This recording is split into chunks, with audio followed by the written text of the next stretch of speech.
Hello बच्चों, welcome to my channel quantum chemistry by Sonia Gupta. और मैं सोनिया गुप्ता, आपकी केमिस्ट्री टीचर। लास्ट लेक्चर में हमने method of preparation of alkene किया था। उसकी कुछ रिएक्शंस हमारी हो गई थी, अभी कुछ रिएक्शंस बाकी हैं। चलिए उन्हें कंप्लीट करते हैं, लेकिन उससे पहले आपके स्क्रीन पर लास्ट लेक्चर से रिलेटेड कुछ क्वेश्चंस, जल्दी से इनको सॉल्व कीजिए। हाँ जी, यहाँ पर हमने मिथाइल क्लोराइड से इथेन बनाना है, तो उसमें रिएजेंट बताना है, क्या सेलेक्ट करेंगे। तो आपने क्या सोचना है, यहाँ पे कार्बन एटम क्या हुआ है, डबल। तो डबल कार्बन एटम के लिए बेस्ट रहता है जी वर्ट्स रिएक्शन। तो यहाँ पर हमारा आंसर रहेगा sodium in the presence of dry ether. ठीक है जी। अब सेकेंड में देखिए, हमने मिथाइल क्लोराइड से कुछ स्टेप फॉलो करके प्रोपेन बनाना है, यानी odd number of carbon atom और अनसिमेट्रिकल। तो इसमें हम वर्ड्स नहीं कर सकते, हम क्या करेंगे, कॉरे हाउस। और कॉरे हाउस के हमारे स्टेप्स क्या रहते हैं, सबसे पहले हम डालेंगे लिथियम।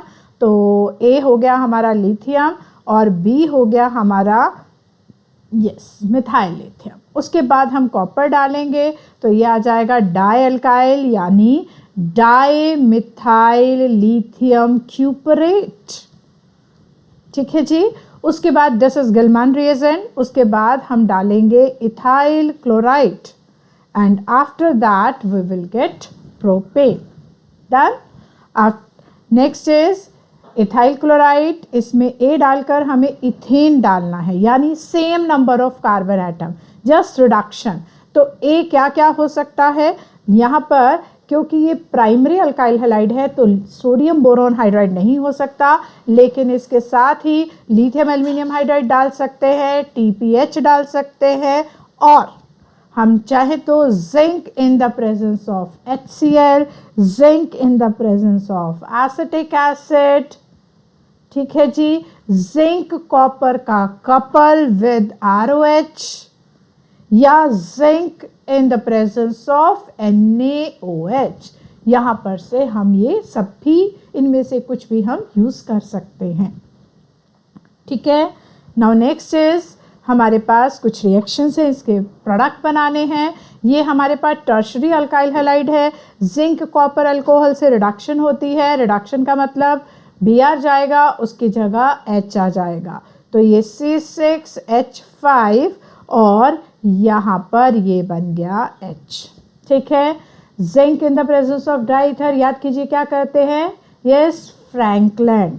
फ्रैंकलैंड में हम डबल कर देते हैं, तो दो पार्ट, ये लीजिए दिस और दूसरा पार्ट दिस, और दोनों को बिना किसी आपस में जस्ट कनेक्ट कर देना है।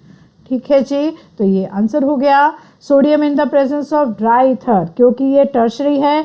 टर्शरी में हमें sodium in the presence of dry ether elimination show करता है, तो यहाँ पर एलिमिनेशन प्रोडक्ट हैं। अगर आपने मेरा लास्ट लेक्चर नहीं देखा है तो एल्केन पार्ट 1 का लेक्चर देखिए, उसमें ये सारी रिएक्शंस हमने डिटेल में डिस्कस की हुई हैं। उसके बाद है जी lithium aluminium hydride, yes tertiary को रिड्यूस कर देता है। तो जो हमने ऊपर प्रोडक्ट बनाया था, ये लीजिए, यही सेम यहाँ पर आंसर आ जाएगा, TPH में भी सेम आ जाएगा। और sorry, I have done something wrong, ये tertiary alkyl halide lithium aluminium hydride के साथ हमें देगा एलिमिनेशन, यानी कि यहाँ पर sodium in the presence of dry ether वाला आंसर रहेगा। और यहाँ पर रिडक्शन हो जाएगी C6H5 CH3 और ये आ गया H, दोनों से ही सेम प्रोडक्ट बनेगा। क्लियर है। आफ्टर दैट आपके पास 5th क्वेश्चन है, जिसमें आपको ये प्रोडक्ट प्रिपेयर करने हैं। देखिए ये सिमेट्रिकल है, तो वाया वर्ड्स हम इसको प्रिपेयर करते हैं। इसको हमने यहाँ से तोड़ दिया, ठीक है। तोड़ करके हमने क्या लिया, ये देखिए, ये दिस 1 2 3 4 1 2 3 4 और साथ में हमने लगा दिया हेलोजन। जब ये दो part in the presence of sodium dry ether आप यूज़ करोगे, ये आपका टर्शरी भी नहीं है। एक्चुअली ये क्या बना, फिर से बना लेते हैं, CH3 CH3 CH 2Br। क्या बना ये? 1 ब्रोमो 2 मिथाइल 1 2 3। क्या बनेगा? 1 bromo 2 methyl 1 bromo 2 methyl propane 2 methyl propane. और इससे हमें अपना आंसर मिल जाएगा 1 2 3 4 5 6 2,5 डाइमिथाइल हेक्सेन। ठीक है जी। सेम यहाँ पर भी इसको बीच में से ब्रेक करना है। ठीक है। और यहाँ पर CH3 दिस। ठीक है जी। 2 मॉलिक्यूल यहाँ पर आपस में ज्वाइन कर जाएंगे। डन है। ठीक है। तो ये 2 और इन the presence of sodium, in the presence of dry ether. ठीक है। चलिए अब आज स्टार्ट करते हैं हमारी आज की रिएक्शंस। आज की रिएक्शंस में सबसे पहले देखिए जी, हमने लास्ट लेक्चर में एल्केन से प्रिपेयर किया था, सेबेटियर सेंड्रन एल्कीन से, सॉरी एल्कीन अल्काइन से प्रिपेयर किया था सेबेटियर सेंड्रन के थ्रू, रेने निकल के थ्रू। उसके बाद हमने वर्ड्स रिएक्शन पढ़ी थी, अल्काइल हैलाइड से बनाने के लिए वर्ड्स रिएक्शन हो गई, कोरे हाउस हो गई। आज हम पढ़ेंगे ऑक्सीजन कंटेनिंग कंपाउंड के साथ। तो ऑक्सीजन कंटेनिंग कंपाउंड में हम वाया रिडक्शन, जैसे कि आपके पास अल्कोहल है, फॉर एग्जांपल अल्कोहल की रिडक्शन जब भी ऑक्सीजन कंटेनिंग है तो बेस्ट रिड्यूसिंग एजेंट रहता है HI in the presence of red phosphorus. तो ऑक्सीजन कंटेनिंग कौन कौन से हैं? जैसे अल्कोहल है, यहाँ से आपको ऑक्सीजन चला जाएगा, एल्केन मिल जाएगा, या फिर एल्डिहाइड। एल्डिहाइड में भी सेम रिएजेंट से RCH3, इसी तरीके से RCO। अगर मैंने कीटोन लिया है तो सेम रिएजेंट के थ्रू आप इसको ऑक्सीजन हटा करके आपने जस्ट क्या करना है बेटा, 2 हाइड्रोजन आएंगे, वाटर ले जाएंगे और 2 हाइड्रोजन और ऐड हो जाएंगे और ये फाइनली आपकी रिडक्शन टू एल्केन हो जाएगा। एल्डिहाइड कीटोन भी यहाँ पर रिड्यूस्ड हो जाएंगे, that is up to alkane. और सब में आपने क्या लेना है? HI in the presence of red phosphorus. Aldehyde और कीटोन के लिए कुछ +2 की रिएक्शंस भी रहती है। क्लेमेंजन रिडक्शंस हो गई आपकी, वोल्फ-किर्चनर रिडक्शन हो गई, वो हम तब पढ़ेंगे जब हम +2 का सिलेबस डिस्कस करेंगे एल्डिहाइड कीटोन के अंदर। तो फिलहाल के लिए हम एक ही रिड्यूसिंग एजेंट डिस्कस कर रहे हैं यहाँ पर, that is HI in the presence of red phosphorus. Clear है? चलिए अब नेक्स्ट रिएक्शन हमारी है from carboxylic acid.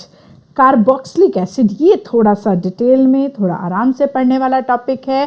Carboxylic acid, carboxylic acid RCOH, इससे आपने अल्केन बनाना है। तो अगर आप with same number of carbon atom चाहते हैं कि जितने कार्बन एटम आपने यहाँ लिए थे सेम रखना चाहते हैं for same number of carbon atom, same number of carbon atom के साथ चलना चाहते हैं, यानी मिथेनोइक लिया मीथेन चाहिए, इथेनोइक लिया इथेन चाहिए, प्रोपेनोइक लिया प्रोपेन चाहिए, तब हम फिर से वही काम करेंगे HI, क्योंकि ये भी ऑक्सीजन कंटेनिंग ही है, तो that is HI in the presence of red phosphorus. तो इसकी प्रेजेंस में आपके पास R और C कार्बन पर ऑक्सीजन हटा करके कनेक्ट हो जाएंगे हाइड्रोजन। क्लियर है? फॉर एग्जाम्पल मैंने लिया एसिटिक एसिड, 2 कार्बन एटम है, तो बच्चे 2 कार्बन एटम का अल्केन कौन सा होगा? ईथेन। तो यहाँ पर ये हमें क्या मिलेगा? ईथेन। ठीक है जी, क्लियर है? Now next is decarboxylation. Decarboxylation में हमें अल्केन मिलेगा but with 1 carbon atom less, यानी कि यहाँ पर हमें जो प्रोडक्ट मिलेगा वो है N-1। ये बहुत इम्पॉर्टेंट रिएक्शन है। N-1 number of carbon atom का एल्केन मिलेगा। मीन्स अगर आप इथेनोइक से चाहते हैं तो मीथेन मिलेगा, प्रोपेनोइक से चलते हैं तो इथेन मिलेगा, ब्यूटेनोइक से चलते हैं तो आपको प्रोपेन मिलेगा।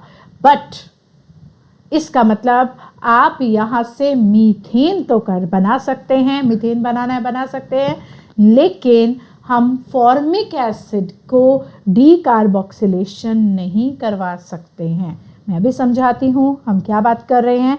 फिलहाल N-1 यानी कि इस तरह की रिएक्शन का जिसमें एक कार्बन एटम कम होने वाला है, this is called step up step down reaction, यानी एक स्टेप नीचे जाने वाले हो, तो दैट इज कॉल्ड स्टेप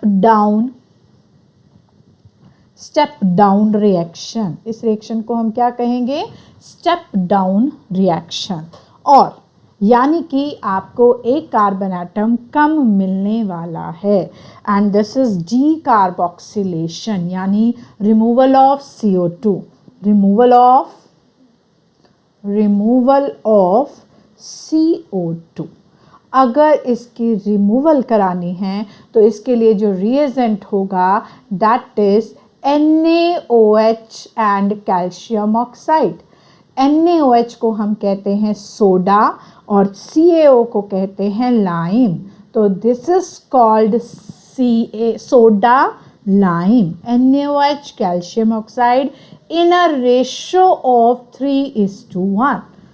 और इसमें आपको हीटिंग करनी है अराउंड 630 केल्विन टेम्परेचर। कितने टेम्परेचर तक हम इसमें हीट करेंगे? अराउंड 630 केल्विन टेम्परेचर की हमने यहाँ पर हीटिंग करनी है। क्लियर है जी? और 3:1 रेशो मुझे यहाँ पे चाहिए डीकार्बोक्सिलेशन के लिए। अब अगर हमने यहाँ पर बेटा, अगर मुझे सपोज मैंने लिया इथेनोइक एसिड या फिर एसिटिक एसिड, ठीक है, इसको हमने यहाँ पे आप एसिटिक एसिड की बजाय सोडियम एसिटेट भी ले सकते थे, तब भी one and the same thing, same product ही बनेगा। पोटेशियम एसिटेट ले लीजिए, कोई फर्क नहीं है। That is soda lime NaOH in the presence of calcium oxide, again 3:1 ratio. और हीटिंग हमने करनी है कितने टेम्परेचर तक? 630 केल्विन टेम्परेचर तक हम यहाँ पर हीटिंग करेंगे। ठीक है जी। और उसके बाद मुझे क्या मिलने वाला है यहाँ पर? बेटा आपने एक तरीके से CO2 को उड़ा देना बीच में। तो अगर मैंने CO2 को उड़ा दिया तो CH3H यानी क्या मिलेगा? CH4। एक्चुअली ये CO2 किसके साथ चला जाएगा? Na2CO3। ठीक है जी। तो कार्बोक्सिलिक एसिड कार्बोनेट फॉर्म में यहाँ से रिलीज हो जाएगा, यहाँ से निकल जाएगा। Is that clear? ये बात यहाँ पे समझ में आ गई आपको। अब आगे चलते हैं। नाउ नेक्स्ट इज, यहीं पर हम कुछ और पॉइंट डिस्कस करते हैं कि यहाँ पर मैंने आपको कहा मुझे सोडा लाइम लेना है। सोडे का मैंने यूज़ बता दिया कि सोडियम कार्बोनेट फॉर्म में निकल जाएगा। Now what is the use of calcium oxide? तो कैल्शियम ऑक्साइड का आपने यूज़ बताना है और साथ में मुझे कुछ रिएक्शंस भी करके बतानी है। बेटा मैंने यहाँ पे ले लिया सोडियम फॉर्मेट, ठीक है जी, फॉर्मिक एसिड का सॉल्ट, तो this is called sodium format. ज़रा मुझे बताइए क्या इसकी डीकार्बोक्सिलेशन से मुझे कोई हाइड्रोकार्बन मिलेगा? अब आप ऐसे सोचो कि CO2 आपका उड़ने वाला है तो HC तो रहा ही नहीं, तो यानी कि नो रिएक्शन। ठीक है जी। यहाँ पर आपको कोई हाइड्रोकार्बन नहीं मिलेगा, नो हाइड्रोकार्बन, हाइड्रोकार्बन नहीं मिलने वाला है। ठीक है जी, यहाँ पर हाइड्रोकार्बन नहीं मिलेगा। अब मुझे बताइए कि अगर मैंने प्रोपेनोइक एसिड ये लीजिए जी, प्रोपेनोइक एसिड। प्रोपेनोइक एसिड, इसको मैंने सोडियम हाइड्रोक्साइड और यानी सोडियम लाइम के प्रेजेंस में हीट कर दिया। अब मुझे बताइए क्या प्रोडक्ट मिलेगा। यस, 3 कार्बन एटम से चले हैं, 1 कार्बन एटम खत्म हो गया, then you will get 2 carbon atom यानी ईथेन। ठीक है जी, हमें क्या मिलेगा, ईथेन। नाउ नेक्स्ट आपके लिए question is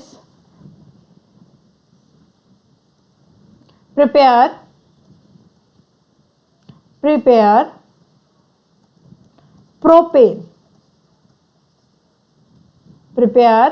propane by decarboxylation। अब आपको प्रोपेन बनाना है और वो भी डीकार्बोक्सिलेशन से। कैसे करोगे, आप ऐसे करो, प्रोपेन मतलब ये ले लीजिए। ठीक है जी। अब यहाँ पर ये तो आपको कार्बन एटम चाहिए और एक CO एक्स्ट्रा लगाना पड़ेगा। अब वो CO यहाँ पर भी लगा सकते हो, तब आपने कर दिया सोडा लाइम। ठीक है ना, NaOH कैल्शियम ऑक्साइड। ये आपने क्या लिया, ब्यूटेनोइक एसिड। लेकिन ऐसा भी तो कर सकते थे, तब भी आपको सेम ही प्रोडक्ट मिलने वाला है। तो यहाँ पर भी आप सोडा लाइम यूज़ कीजिए, हीट कीजिए। यहाँ पर भी आपको दोनों रिएक्शन में फाइनल प्रोडक्ट प्रोपेन ही मिलने वाला है। क्लियर है जी। तो ये आपकी रिएक्शन हो गई जो कि बहुत इम्पॉर्टेंट है। अभी मैंने कुछ देर पहले एक बात और कही थी कि इस रिएक्शंस में कैल्शियम ऑक्साइड का क्या रोल है। What is the role of calcium oxide यानी lime. What is the role of calcium oxide. यहाँ पर कैल्शियम ऑक्साइड का क्या रोल है, तो इसके बेसिकली 2 रोल है। It helps to keep mixture dry. पहली बात, ये मिक्सचर को ड्राई रखने की कोशिश करता है, बिकॉज जो हमने NaOH लिया है ये आपका डीलिक्विसेंट नेचर का है। What is the meaning of deliquescent. NaOH पानी मॉइस्चर एब्जॉर्ब कर लेगा एयर से और फिर खुद उसमें डिसॉल्व हो जाएगा। तो जो वाटर है वो वहाँ से रिएक्शन को प्रॉब्लमेटिक हो सकता है। तो इसीलिए हम कैल्शियम ऑक्साइड डालते हैं, सो दैट हमारा रिएक्शन मिक्सचर ड्राई रह सके। तो what is the role of calcium oxide. तो role of calcium oxide is to keep the mixture dry।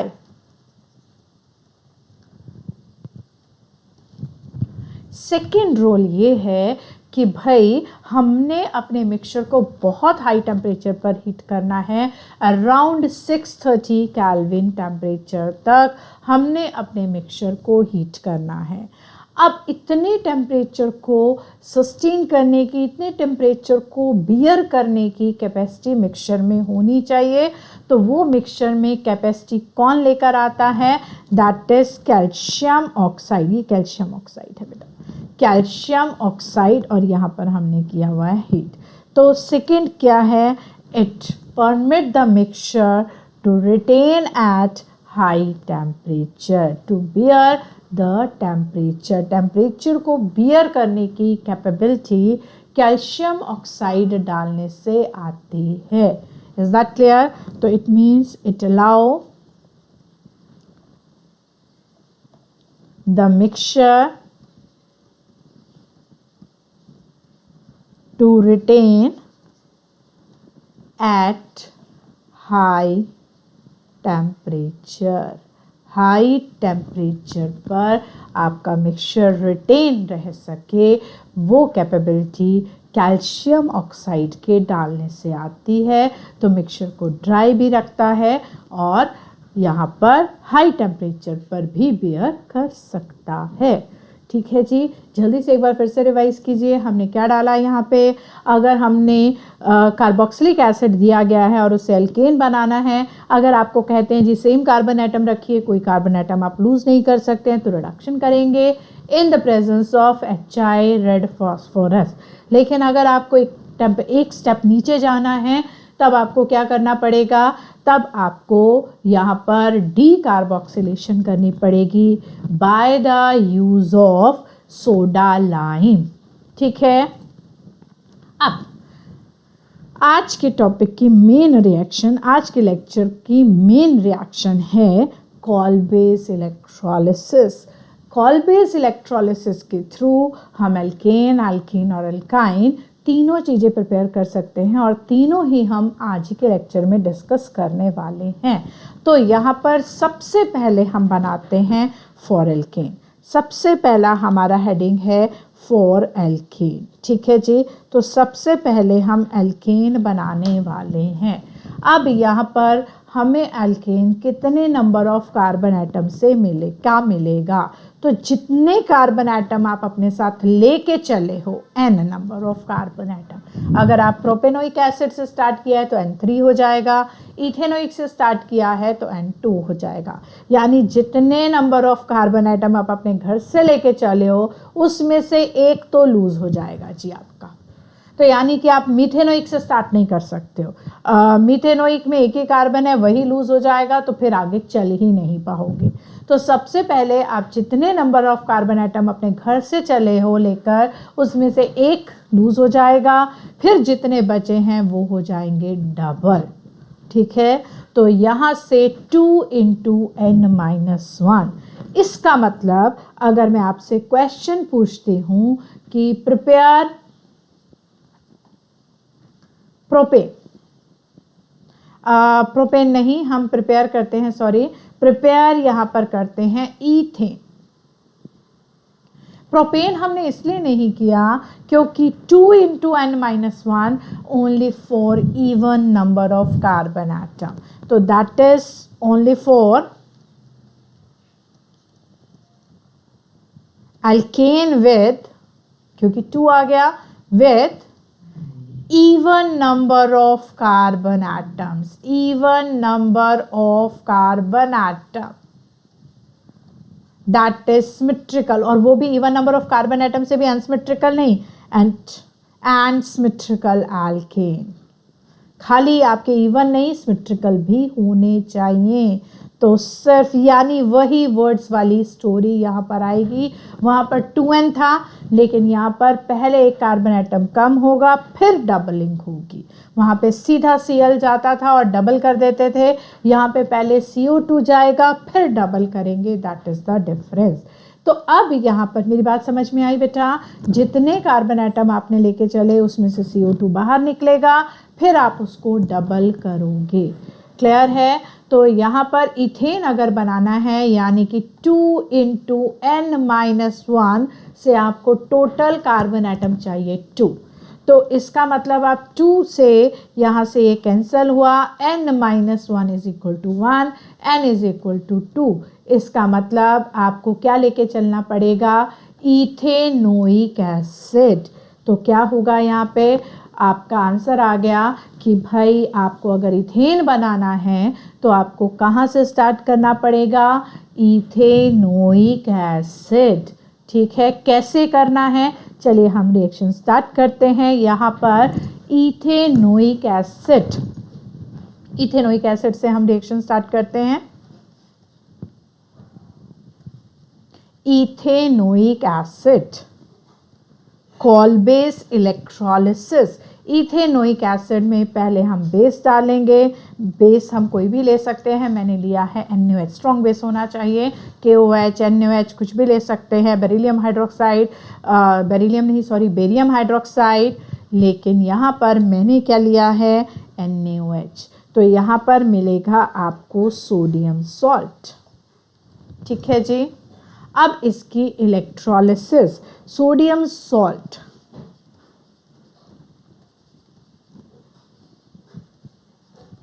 ये सबसे पहले, वैसे फॉरवर्ड ही रहता है ज़्यादातर इसका इक्विलिब्रियम। ये बना sodium acetate and Na positive. अब इलेक्ट्रोलिसिस एनोड और कैथोड, एनोड नेगेटिव चार्ज जाता है एनोड पर, तो ये चला जाएगा एट एनोड। एट एनोड कौन जाएगा जी? Sorry, at anode. At anode कौन गया? CH3CO negative. बेटा यहाँ पर एक और चीज़ है, वाटर, क्योंकि आपने सोडियम एसीटेट को किस में डिज़ोल्व किया हुआ है? पानी में। अगर वो पानी में डिज़ोल्व किया है तो जब पानी डिसोसिएट होगा वो भी देगा H positive plus OH negative, यानी एनोड पर हमारे पास एसीटेट एंड OH नेगेटिव दोनों हैं। अब उनमें से एक की होगी क्या? ऑक्सीडेशन। क्या होगी? ऑक्सीडेशन। ऑक्सीडेशन का मतलब क्या होता है? Removal of electron. क्या होता है? रिमूवल ऑफ इलेक्ट्रॉन, यानी loss of electron, that is loss of electron. Loss of electron, ठीक है जी। तो यहाँ पर लॉस ऑफ इलेक्ट्रॉन दो में से किसी एक का ही होना चाहिए, तो ये हम yes, acetate ion easily electron lose कर सकता है, तो इसलिए ऑक्सीडेशन इसी की रहेगी। तो अब ऑक्सीडेशन जब होगी तो बेटा यहाँ पर अगर मैं दो एसीटेट आयन ले रही हूँ तो एक एसीटेट आयन एक इलेक्ट्रॉन लूज करेगा, क्योंकि नेगेटिव चार्ज का मतलब होता है दो इलेक्ट्रॉन, यानी एक अपना और एक उसने बाहर से ले रखा है, सोडियम का एक्चुअली लिया था, इसीलिए उसके पास एक इलेक्ट्रॉन एक्स्ट्रा होने से 1 नेगेटिव चार्ज आ जाएगा। I am repeating, acetate ion के पास ये इलेक्ट्रॉन अपना था, ये सोडियम का दिया हुआ था, सोडियम ने अपना इलेक्ट्रॉन इधर दे दिया, एक इलेक्ट्रॉन एक्स्ट्रा आने से 1 नेगेटिव चार्ज होता है। और नेगेटिव चार्ज हम पहले भी बात करते हैं, जब भी नेगेटिव चार्ज है यानी दो इलेक्ट्रॉन है, एक अपना और एक साथ वाले का लिया हुआ।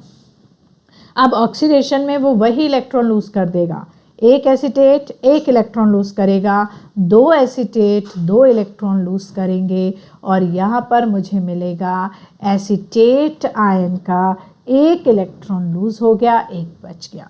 अब क्योंकि उसने एक्स्ट्रा वाला इलेक्ट्रॉन लूज कर दिया तो उसके पास खुद कौन सा चार्ज आ जाएगा? Neutral charge. नेगेटिव था due to the presence of 1 extra electron, वो एक्स्ट्रा इलेक्ट्रॉन निकल गया, तो अब यहाँ पर क्या आ जाएगा? Electron dot neutral. ठीक है जी।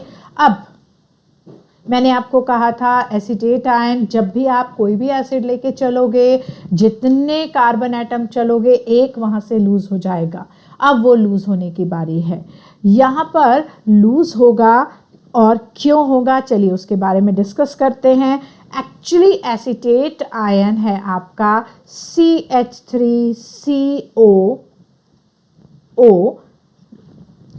अब इसके पास एक्चुअली ऑक्सीजन के पास अपने दो लोन पेयर अपने ऑलरेडी थे, और यहाँ पर ये देखिए जी, 2 ऑक्सीजन के आउटरमोस्ट में टोटल 1 2 3 4 5 6 7 इलेक्ट्रॉन है, तो यानी कि इसके पास ऑक्टेट कंप्लीट नहीं है।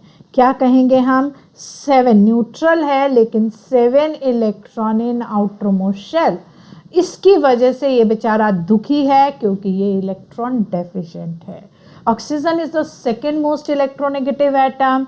जैसे ही इसके पास डेफिशिएंसी आएगी तो वो अनस्टेबल फील करेगा, और साथ में देखो CO ग्रुप लगा हुआ है, दिख रहा है ना? CO is the electron withdrawing group. तो इलेक्ट्रॉन विड्रॉ, पहले से ही वो बेचारा दुखी है और उसको परेशान कर रहे हैं और इसके इलेक्ट्रॉन खींच रहे हैं, जिसकी वजह से वो हाईली अनस्टेबल हो जाएगा। That acetate free radical ion is highly unstable free radical. अगर आपसे पूछें कि भाई कॉल्बी इलेक्ट्रोलिसिस कौन सा मैकेनिज्म फॉलो कर रही है, तो आप क्या बताएंगे? Free radical mechanism. ठीक है जी।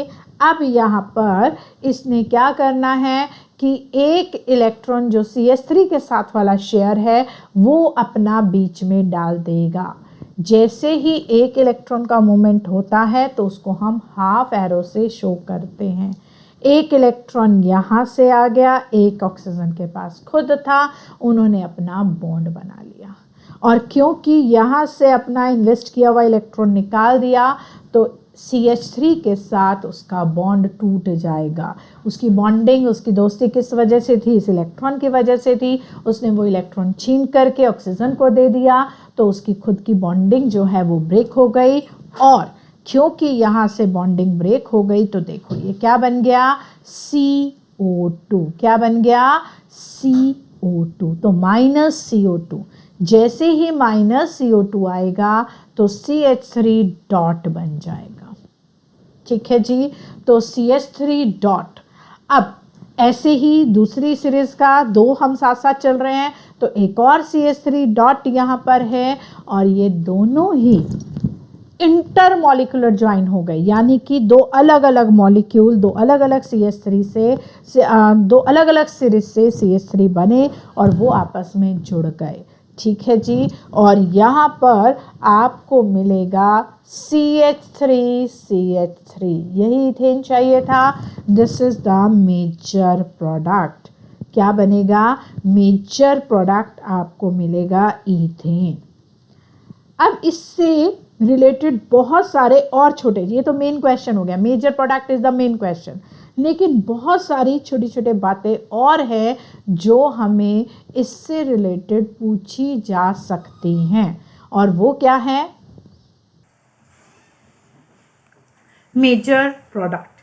अब इसमें कुछ माइनर प्रोडक्ट्स भी बन सकते हैं कि अगर आप सोचो कि भाई आपकी कई सीरीज, देखो जब भी आपकी रिएक्शन प्रोसीड होगी तो हर रिएक्टेंट अपना, हर एक मॉलिक्यूल अपनी अपनी खुद की सीरीज स्टार्ट कर देगा। ठीक है, और उस सीरीज में स्टेप्स क्या रहेंगे? पहले वो ब्रेक डाउन होगा सोडियम एंड एसीटेट में, उसके बाद वो इलेक्ट्रॉन लूज करेगा वाया ऑक्सीडेशन, फिर CO2 लूज करेगा, फिर वो CH3 डॉट में बनेगा। ठीक है, तो ऐसा भी तो हो सकता है कि एक मॉलिक्यूल अभी CH3 CO डॉट यानी एसीटेट फ्री रेडिकल तक पहुंचा है और दूसरा भाई CH3 तक पहुंच गया और दोनों को इकट्ठे अभी ज्वाइन करना पड़ गया। तो यहाँ पर मिलेगा मीथाइल एसीटेट। क्या होगा? Methyl acetate. मिथाइल एसीटेट ये आपका बनेगा माइनर प्रोडक्ट। क्या बनेगा? Minor product. ठीक है जी। इसके अलावा एक और काम हो सकता था और वो काम था कि आपने यहाँ पर डिस्प्रोपोर्शनेशन ऑफ फ्री रेडिकल हो जाता, लेकिन क्योंकि यहाँ पर एक ही, जैसे हमने वर्ड सेक्शन में पढ़ा था, लास्ट लेक्चर में हमने वर्ड सेक्शन में पढ़ा था कि यहाँ पर डिस्प्रोपोर्शनेशन यानी फ्री रेडिकल एल्कीन और एल्केन में कन्वर्ट हो जाता है। अभी मैं दोबारा आपको यहाँ पर कर बताऊंगी, लेकिन वो चीज़ यहाँ पर नहीं हो सकती क्योंकि एक ही कार्बन आइटम, ये डिस्प्रोपोर्शनेशन, यहाँ पे बस ये लिख लीजिए, अभी आगे आपको समझ में आ जाएगा। Disproportionation is not possible. Disproportionation, अभी हम इसको दोबारा करते हैं, इज नॉट पॉसिबल। यहाँ पर डिस्प्रोपोर्शनेशन पॉसिबल नहीं रहेगी। कैसे होनी है ये डिस्प्रोपोर्शनेशन? चलिए हम स्टार्ट करते हैं। अगर सपोज हमारा क्वेश्चन है कि अगर हम यहाँ पर ये लीजिए प्रोपेनोइक, सोडियम प्रोपेनोएट की ऑक्सीडेशन कराते हैं। एक बार मैं याद करा दूं, अभी हमने ऑक्सीडेशन ही पढ़ी है, यानी कंप्लीट इलेक्ट्रोलिसिस अभी हमारी नहीं हुई है। ठीक है जी, तो अभी हम स्टार्ट करते हैं, फिर मैं आपको कंप्लीट करा दूंगी। फिलहाल सबसे पहले आपका यहाँ पर होगा, याद है, दैट इज डिसोसिएशन। फिर at anode, at anode what will be there? Oxidation. ये हुआ एट एनोड। एट एनोड सबसे पहले माइनस इलेक्ट्रॉन, ठीक है, माइनस इलेक्ट्रॉन से CH3CO ये बना आपका फ्री रेडिकल। फिर आफ्टर दैट क्या करना है आपने? उसके बाद -CO2, -CO2 एक तरीके से ये यहाँ से लूज हो गया। ठीक है, तो क्या बनेगा? CH3CH2 dot. ठीक है जी। अब अगर तो बनाना है मेजर प्रोडक्ट, तो मेजर प्रोडक्ट में आपने क्या करना है, दो फ्री रेडिकल, एक कैसे लिखा और दूसरा थोड़ा घुमा करके लिखा, और दोनों को हमने क्या कर दिया, ज्वाइन कर दिया। तो ज्वाइन कैसे होगा, ये लीजिए जी, ठीक है जी। हम कितने कार्बन एटम से चले थे, 3 में से एक कम हो गया 3। चलिए हम स्टेप वाइज करते हैं इसको। 3 कार्बन, यहाँ पर क्या थे, 3 कार्बन एटम। इस स्टेप में भी कितने कार्बन एटम थे, 3। यहाँ पर भी कितने थे, 3। और यहाँ पर 3 - 1 यानी कि रह गए 2। और यहाँ पर 2 + 2 यानी कि 4 यानी ब्यूटेन। इसका मतलब हमने क्या किया, 3 - 1 और इंटू 2। ठीक है जी, ये था आपका मेजर प्रोडक्ट, ये था आपका मेजर प्रोडक्ट। ठीक है जी, major product.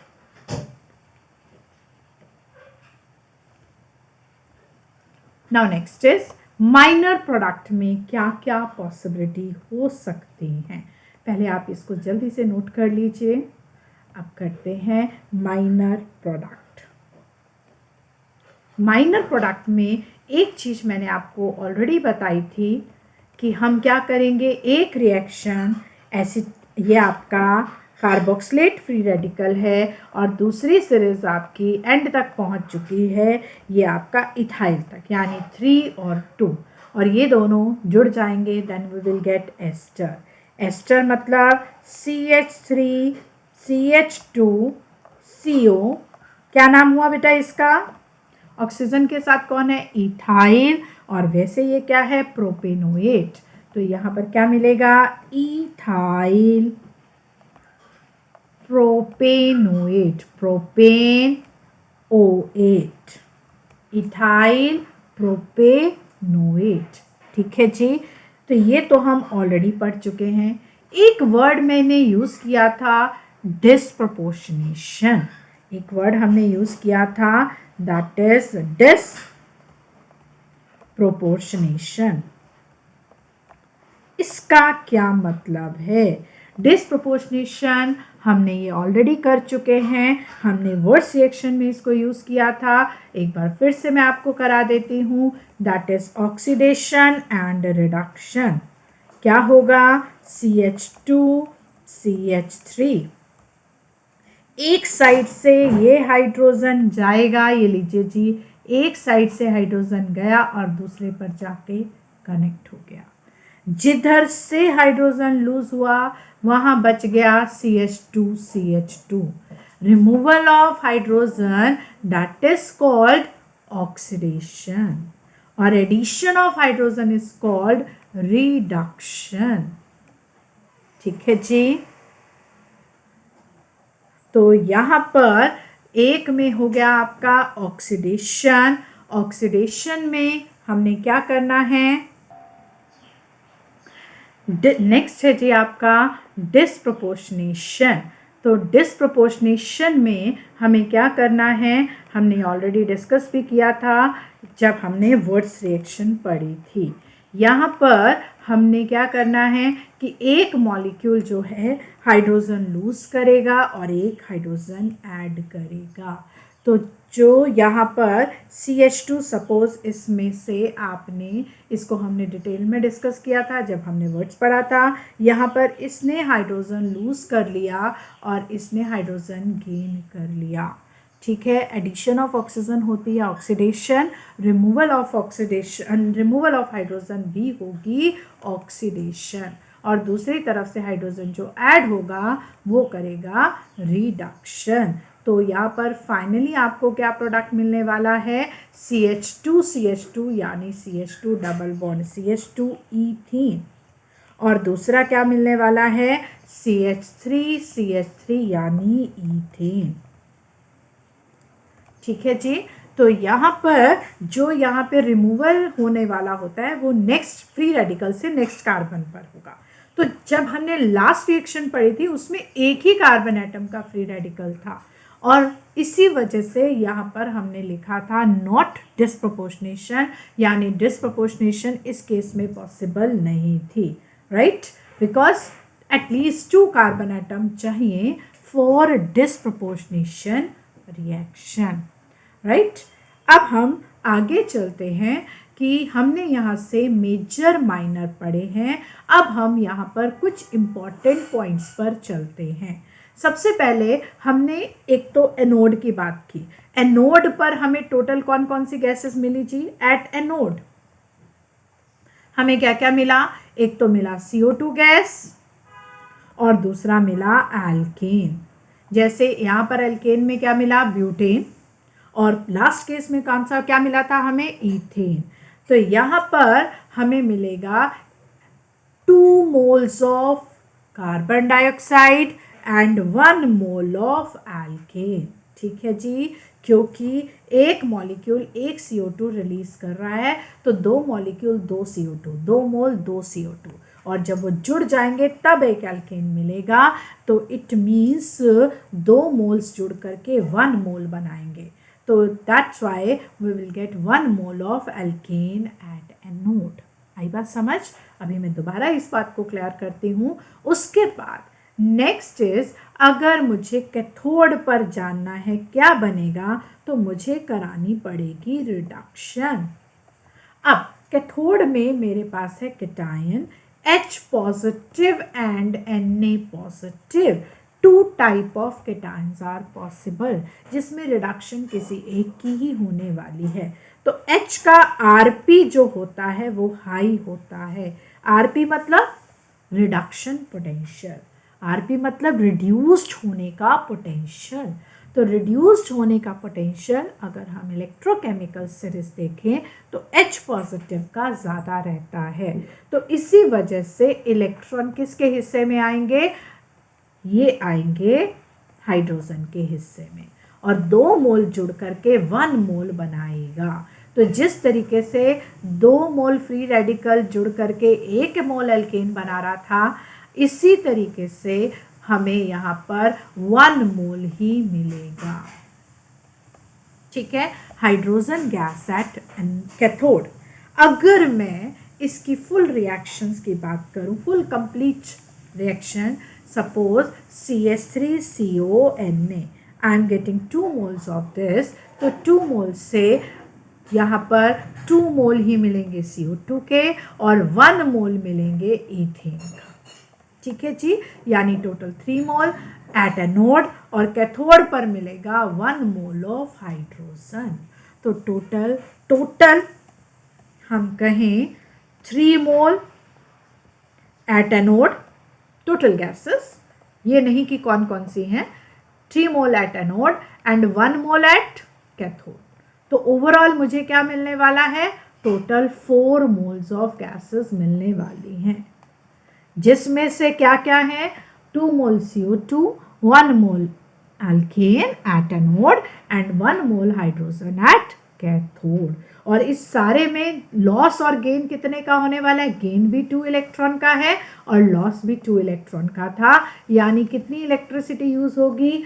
By the use of 2 Faraday electricity. 1 मोल मतलब 1 फैराडे, 2 मोल मतलब 2 फैराडे। तो 1 मोल हाइड्रोजन बनाने में कितने मोल्स यूज हो रहे हैं इलेक्ट्रॉन के? 2 इलेक्ट्रॉन। इसी तरीके से यहाँ पर भी एक इथाइल के लिए 1 electron, 2 ethyl free radical, 2 electron, तो टोटल 2 फैराडे। तो यहाँ पर कुछ भी क्वेश्चन फैराडे से रिलेटेड भी पूछा जा सकता है। कितने मोल एनोड पर हैं, कितने मोल कैथोड पर हैं, ये सारे ही पॉइंट इंपॉर्टेंट है। अब एक और चीज इंपॉर्टेंट है बच्चे, हमारा, अगर मैं लास्ट स्लाइड पर आपको लेके जा रही हूँ बच्चे, लास्ट स्लाइड में अगर हम देखें तो मैंने एसीटेट आयन की कर दी ऑक्सीडेशन, ठीक है जी, और H आयन की कर दी रिडक्शन। मिक्सचर में बचा क्या? Na positive and OH negative, यानी कि इलेक्ट्रोलिटिक सोल्यूशन NaOH भी बनेगा। NaOH विल फॉर्म, ठीक है, और NaOH बनेगा तो pH of the solution increases. pH of solution भी क्या होगा, इंक्रीजेस। तो बेटा मेजर के साथ साथ माइनर प्रोडक्ट और इलेक्ट्रोकेमिस्ट्री के हिसाब से फैराडे कितने मोल्स कहाँ मिलने वाले हैं, तो ये सारे क्वेश्चंस आपसे पूछे जा सकते हैं। क्लियर है? ठीक है जी। तो एक बार मैं ये पूरी की पूरी स्लाइड आपको दिखा रही हूँ। आपका जो भी बचा है प्लीज़ उसको कंप्लीट कीजिए, नोट्स को साथ साथ ये लीजिए जी।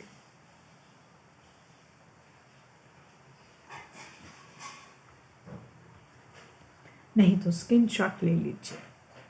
क्लियर है? चलिए अब हम आगे चलते हैं। नेक्स्ट में मैं आपसे क्वेश्चन दे रही हूँ, प्रिपेयर हेक्सेन। हेक्सेन बनाने के लिए आप पूरी इलेक्ट्रोकेमिकल रिएक्शन कर दीजिए। पूरी इलेक्ट्रोकेमिकल रिएक्शन आपने करनी है।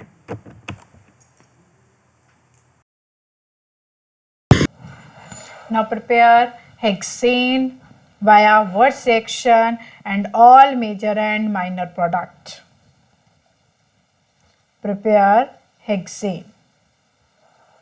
अब आपको बनाना है हेक्सेन। हेक्सेन बनाने के लिए आपने क्या लेना बेटा, देखो कई तरीकों से कर सकते हो। ये तो एक तो इस तरीके से आपने हेक्सेन लिखा, ये लीजिए जी, मैंने हेक्सेन लिख दिया। इसको बीच में से सिमेट्रिकली ब्रेक कर दीजिए।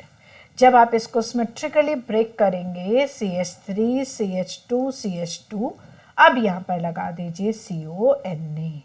अब यहाँ से आपने रिएक्शन स्टार्ट करनी है। और दूसरा तरीका ये है, हेक्सेन मतलब 6 कार्बन एटम, फॉर्मूला लगाइए 2n-1 इज इक्वल टू 6। तो यहाँ पर जब आप इसको सॉल्व करोगे तो n आ जाएगा 4 मतलब ब्यूटेनोइक एसिड, 1 2 3 4 सोडियम ब्यूटेनोएट। ठीक है, तो अब यहाँ से इसकी रिएक्शन चलाते हैं। सबसे पहले आपने क्या करना है, CH3 CH2 CH2CO नेगेटिव, यहाँ पर बनेगा ब्यूटेनोएट आयन। फिर यहाँ पर loss of electron, CH3 CH2 CH2CO dot. फिर यहाँ से क्या करना है, -CO2, तो यहाँ से क्या आ जाएगा, प्रोपाइल फ्री रेडिकल। फिर मेजर प्रोडक्ट में क्या रहेगा, ये जुड़ जाएंगे, C6H14 मेजर प्रोडक्ट। ठीक है जी। माइनर बनाते हैं। जब आप, यानी कि एट एनोड आपको क्या मिला, कार्बन डाइऑक्साइड एंड हेक्सेन। ठीक है, एट कैथोड क्या मिलेगा, एट कैथोड हाइड्रोजन गैस। ठीक है, हाइड्रोजन गैस, डन। और सोल्यूशन में क्या होगा, pH ऑफ सोल्यूशन इंक्रीजेस। क्यों इंक्रीज होगी, solution increases due to the formation of NaOH। ठीक है जी, NaOH की फॉर्मेशन की वजह से हमारे पास pH of the solution increase कर जाएगा। माइनर प्रोडक्ट्स में क्या होगा बेटा, माइनर प्रोडक्ट्स में एक तो होगी डिस्प्रोपोर्शनेशन। डिस्प्रोपोर्शनेशन किसकी होगी जी, CH3 CH2 CH2 डॉट। तो ये मिलेंगे। अब हम जल्दी से कर लेते हैं। यहाँ पर मिलेगा CH3 CH2 CH3 gain of hydrogen, और दूसरी तरफ होगा CH3 CH double bond CH2 loss of hydrogen. ठीक है जी, तो लॉस ऑफ हाइड्रोजन, तो यहाँ से मिलेगा प्रोपेन एंड प्रोपीन, और साथ में मिलेगा ब्यूटेनोएट, प्रोपाइल ब्यूटेनोएट, है ना। देखो जी, CH3 CH2, ये लो जी, ये ब्यूटेनोएट हो गया, और दूसरे में आ जाएगा प्रोपाइल, तो ये एस्टर आपको बन जाएगा CH3 CH2 CH2 CO। ये हमने कंप्लीट कोलबेस इलेक्ट्रोलिसिस 4 एल्केन कर ली है। ठीक है, तो प्लीज़ इसको आप नोट कर लीजिए कंप्लीट स्लाइड को, या स्क्रीनशॉट भी ले सकते हैं। ठीक है जी। नेक्स्ट हम स्टार्ट करते हैं 4 एल्कीन। Next is 4 alkene. अगर मुझे कॉल्बे बनानी है, सेम स्टेप्स रहेंगे 4 एल्कीन। एल्कीन में हम सबसे पहले बना रहे हैं इथीन। हम क्या बना रहे हैं? इथीन। तो इथीन के लिए जो मुझे लेना पड़ेगा दैट इज सक्सीनिक एसिड। क्या लेना पड़ेगा? Succinic acid. क्या नाम है इसका? हम पहले भी इसका नेम कर चुके हैं, that is succinic acid. Succinic acid. तो चलिए इलेक्ट्रोलिसिस करते हैं। सबसे पहले ये सोडियम सॉल्ट ले लेंगे इसका, CH3CONA, सॉरी CH2 है यहाँ पर, CH2CONA। फिर हमने क्या किया, यहाँ से डिसोसिएशन कर दी, CH2CO नेगेटिव, ये हो गया सक्सीनेट आयन। ठीक है, सोडियम सक्सीनेट से किस में डिसोसिएट हो गया? सक्सीनेट। अब सक्सीनेट ऑक्सीडाइज्ड होगा, -2 इलेक्ट्रॉन, एक यहाँ से जाएगा, एक यहाँ से जाएगा, CH2CO डॉट। नेक्स्ट स्टेप क्या होता है बेटा? अभी तक तो याद हो गया होगा आपको, that is removal of CO2। ठीक है जी, एक ही से दोनों मॉलिक्यूल CO2 के रिलीज हो जाएंगे, 2 मोल्स ऑफ CO2। तो अभी यहाँ क्या मिलेगा आपको? CH2 डॉट डॉट, और ये यहाँ से देंगे ethene as a major product. क्या मिलेगा? As a major product.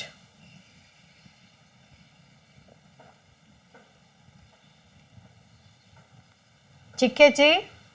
Minor product में क्या होगा बेटा? ये एक तरीके से इंट्रामोलिकुलर हो गया, इंट्रामोलिकुलर आपस में ज्वाइन हो गया, बस अपने अंदर ही उन्होंने बॉन्ड बना लिया। लेकिन अगर इंटरमोलिक्यूल, दो अलग मॉलिक्यूल आकर के जुड़ जाएं आपस में, तो फिर आपको क्या मिलने वाला है? CH2 bond, CH2 bond. ये आपका साइक्लोब्यूटेन, साइक्लोब्यूटेन।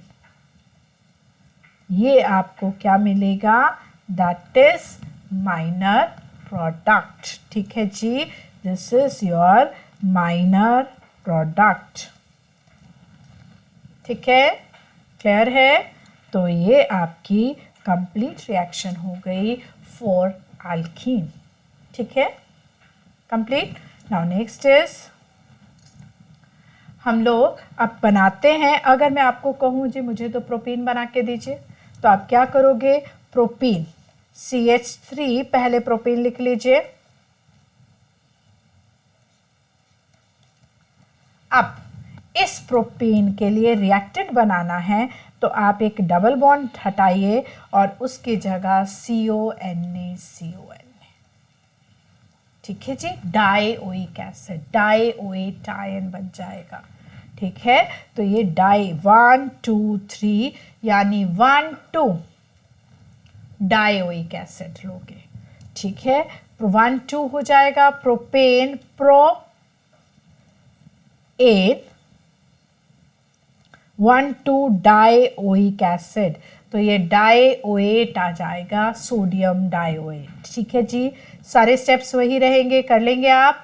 इस सारे स्टेप्स को आपने कंप्लीट करना है। पहले आप डिसोसिएट करोगे, एनायन बनाओगे, फिर ऑक्सीडेशन करेंगे, CO2 निकाल लेंगे और फिर आप मेजर प्रोडक्ट बनाएंगे।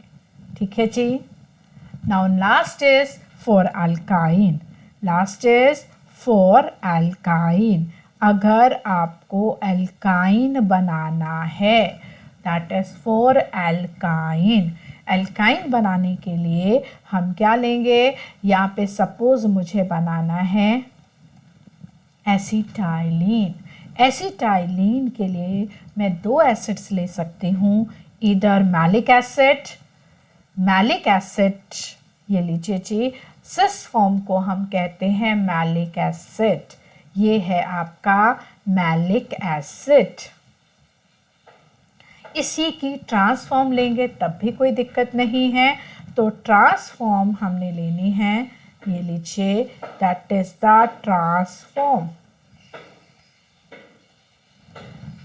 ये होगा, the name of that is fumaric acid. Fumaric acid. इनमें से आप किसी की भी इलेक्ट्रोलिसिस करेंगे, इलेक्ट्रोलिसिस के स्टेप्स वही सेम रहेंगे। चलिए करते हैं। तो हमें प्रोपाइन मिलेगा। सबसे पहले हाँ जी, सोडियम सॉल्ट के बाद हमारे पास सोडियम सॉल्ट बनेगा। सोडियम सॉल्ट के बाद ये लीजिए जी, यहाँ पर हो गया डिसोसिएशन। ठीक है, अब इस डिसोसिएशन के बाद minus of 2 electron, minus of 2 electron से हमें क्या मिला, HCO डॉट CO डॉट। उसके बाद क्या मिलेगा, माइनस ऑफ 2CO2, तो यहाँ से क्या मिलेगा, HC double bond C, that is. ठीक है, तो मेजर प्रोडक्ट यहाँ पर फिर आपको क्या मिलने वाला है, दैट इज ट्रिपल I। और ये क्या होगा, मेजर, और माइनर क्या रहेगा, इंट्रामोलिकुलर से इंटरमोलिकुलर। इंटरमोलिकुलर मतलब CH double bond CH, CH double bond CH, ये लीजिए जी, साइक्लोब्यूटाडाइन। साइक्लोब्यूटाडाइन, मैं नाम लिख देती हूं, माइनर प्रोडक्ट साइक्लोब्यूटाडाइन। ठीक है जी, तो ये हमारा यानी कि via Kolbe electrolysis alkane, alkene and alkyne तीनों प्रोडक्ट्स बनाए जा सकते हैं। तो यहाँ पर हमारा method of preparation of alkane खत्म हुआ। नेक्स्ट लेक्चर हम स्टार्ट करेंगे with chemical properties of alkane. Thank you very much.